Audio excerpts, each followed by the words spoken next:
Ankita Robin and welcome to SG Global News. From the miraculous recovery of a premature baby after over an hour without any heartbeat, thanks to the intercession of Father Salvador Valera Parra, to the Pope's visit to the Vatican Observatory on the 56th anniversary of the moon landing, we have many stories to cover.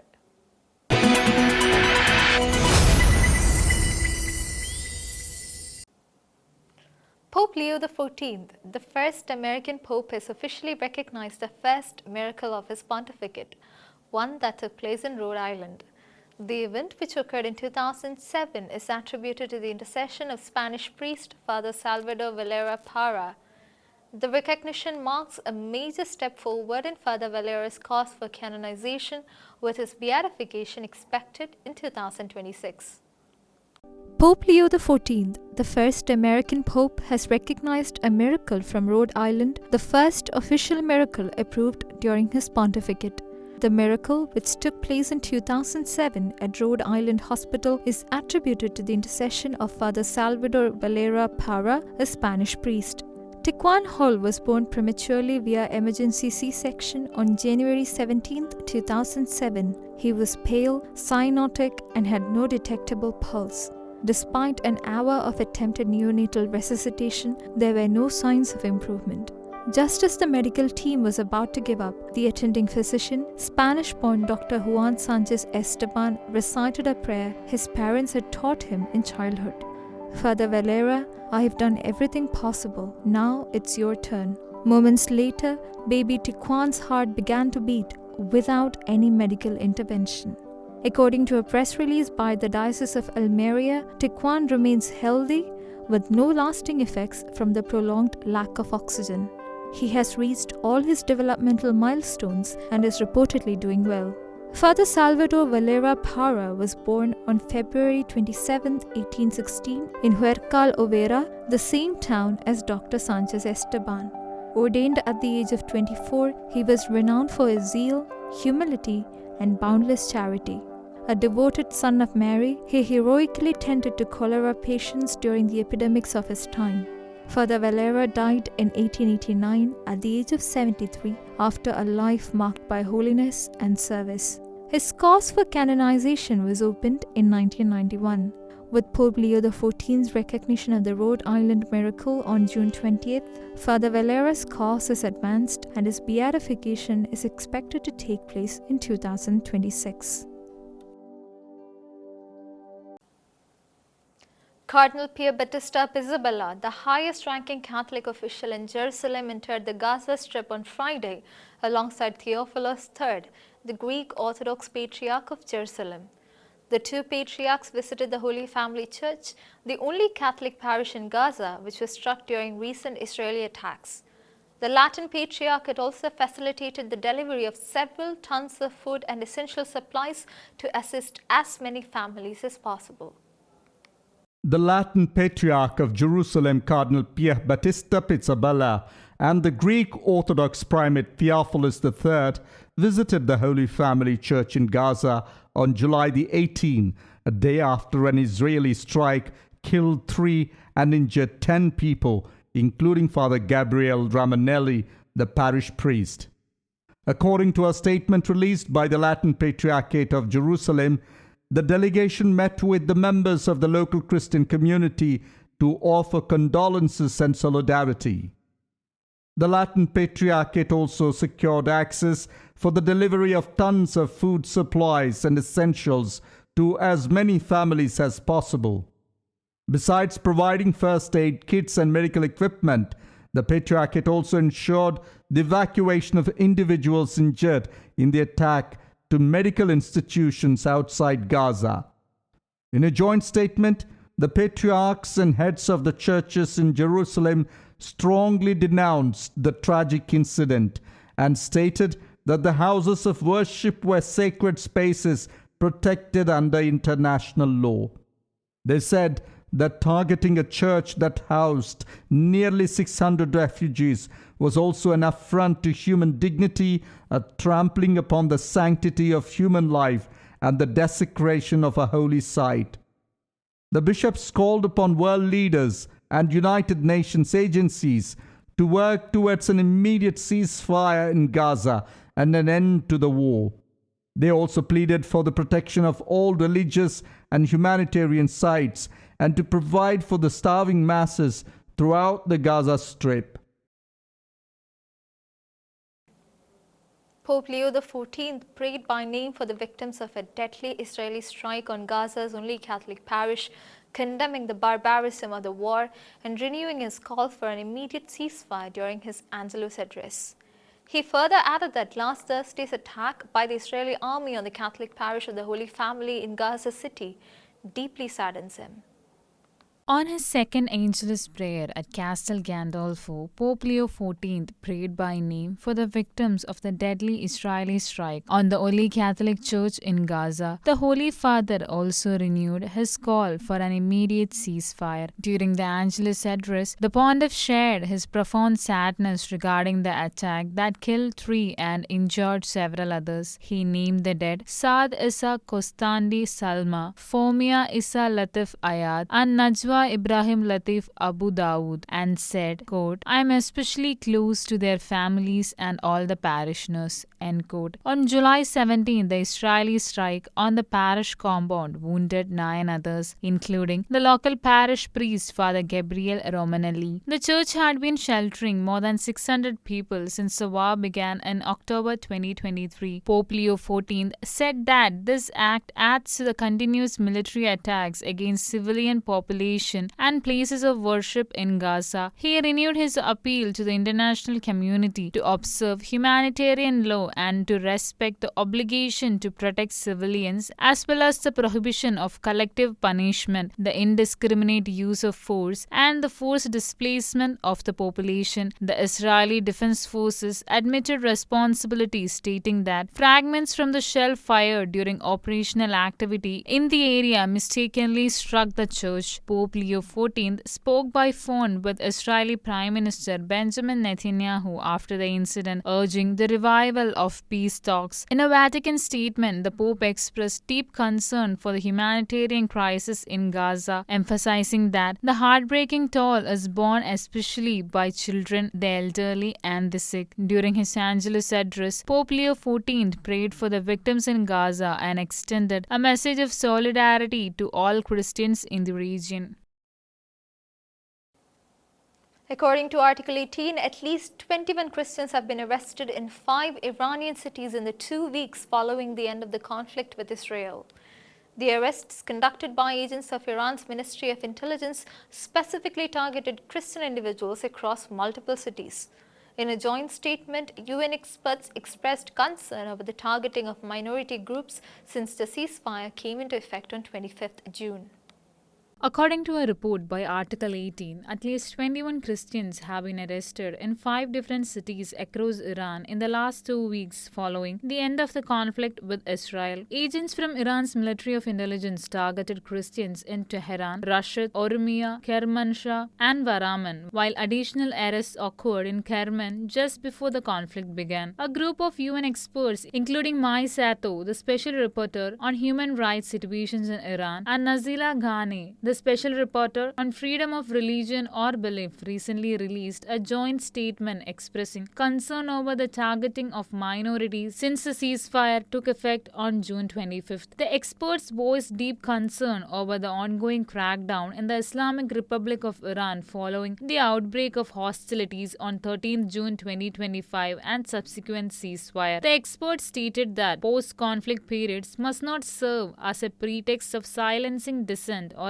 intensifying repression. According to the UN statement, several individuals have been arrested on accusations of collaboration or espionage, while others were detained over the alleged possession of Bibles. In Iran, prosecutors and judges commonly refer to evangelical Christians as Zionist deviants to distinguish them from the officially tolerated Orthodox and Catholic communities of Armenian and Azerian origin. The UN experts also raised concerns about the dehumanizing rhetoric rhetoric used against minority communities, including language that labels entire groups as traitors or compares them to filthy rats. They further condemned the deteriorating conditions faced by prisoners at Evin prison. When Evin prison was struck during Israeli attacks, at least 11 Christians were held there. They were believed to have since been transferred to other facilities. One Christian convert, Ida Najaflu, 43, and among more than 60 female political prisoners recently moved to Karchak prison, has spoken publicly about the dire conditions there. Ida remains in detention solely because she cannot afford the bail imposed following her arrest in February. In an audio message published by Iran International on Saturday, she described the transfer as disgraceful, stating that prisoners were moved handcuffed and are now suffering without clean water, cooling or heating, lacking hygiene and proper food, entangled and helpless. Ida is one of the 5 Christians recently charged with gathering and coalition and propaganda against the Islamic Republic of Iran. The charges cite ordinary Christian practices such as praying and performing baptisms as evidence of criminal behavior. She also faces 2 additional charges: propaganda activity against the Islamic Republic in cyberspace and propaganda in favor of groups or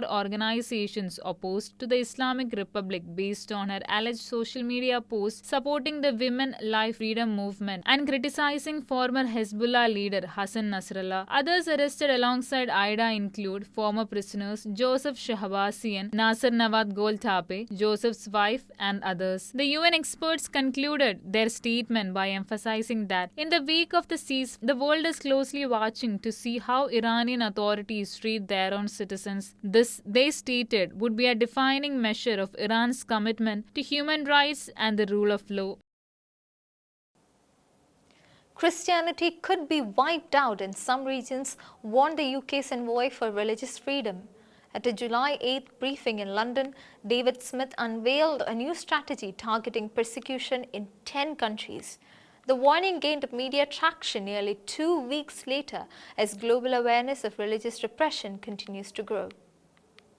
Christianity is at risk of being wiped out in parts of the world, UK Freedom of Religion or Belief Envoy David Smith warned during a government briefing, according to the Christian Post. The envoy announced a new 10-nation strategy to counter rising religious persecution. The speech, delivered on July the 8th, gained broader media attention nearly 2 weeks later, following renewed interest in FORB and its global implications, according to the coverage. The officials said that the UK will focus on Vietnam, Algeria, India, Nigeria, Pakistan, China, Syria, Ukraine, Afghanistan, and Iraq. According to him, these countries were prioritized based on need, diplomatic access, and potential for progress. Citing research, he noted that 380 million Christians face oppression globally. The initiative will engage diplomatic channels, build international coalitions, and collaborate with civil society groups.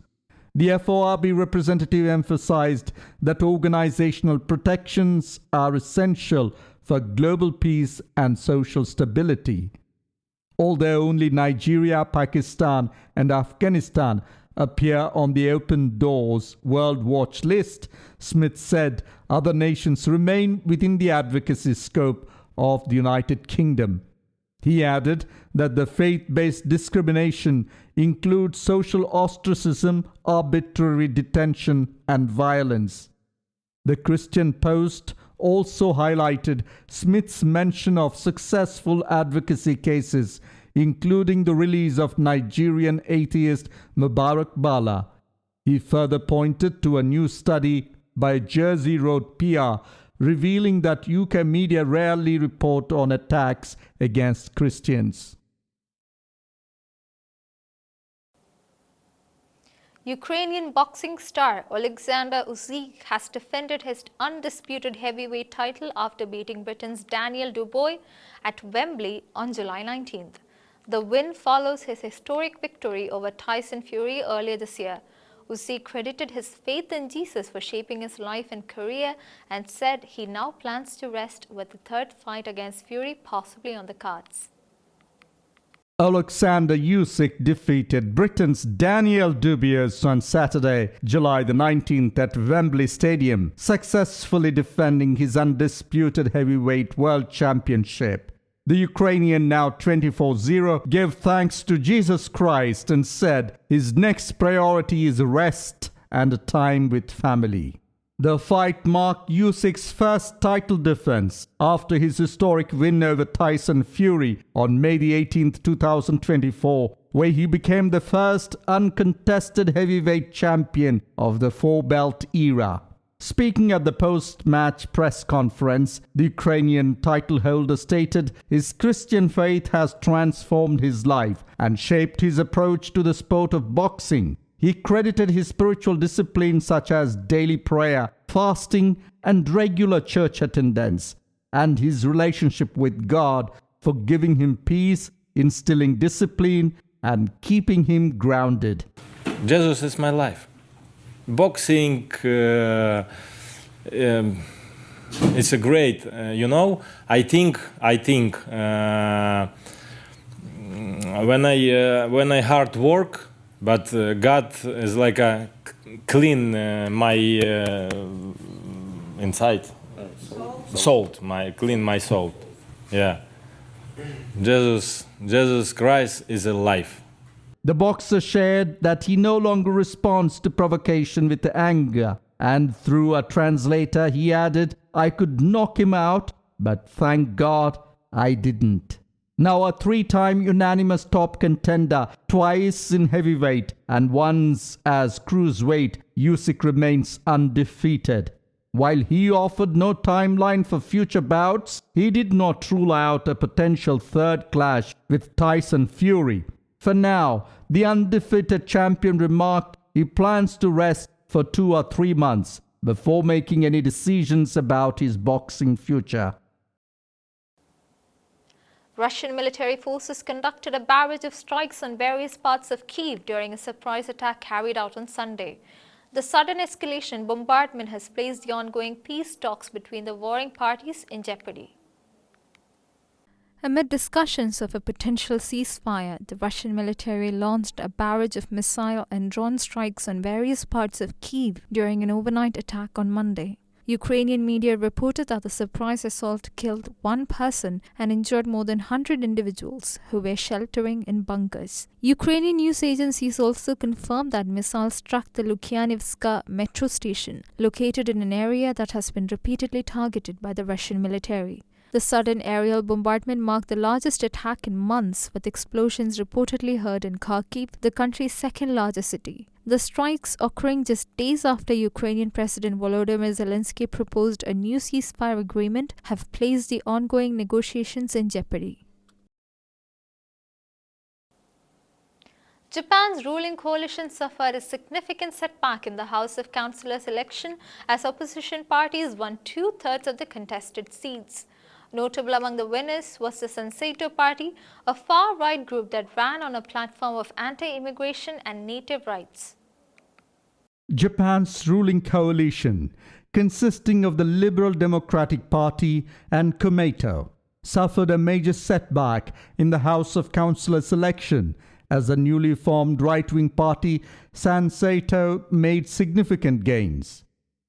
Out of the 124 contested seats, the Liberal Democratic Party won 39, while its coalition partner managed to secure only 14 seats.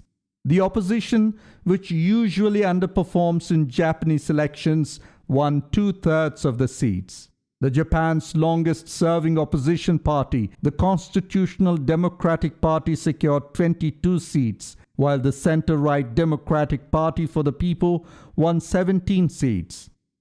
This election also marked a shift in Japan's voting trends, as the far-right Sensato Party won 14 seats and captured 13% of the vote. The party's founder, Sohei Kamiya, who draws inspiration from the US President Donald Trump, campaigned on an anti-immigration platform.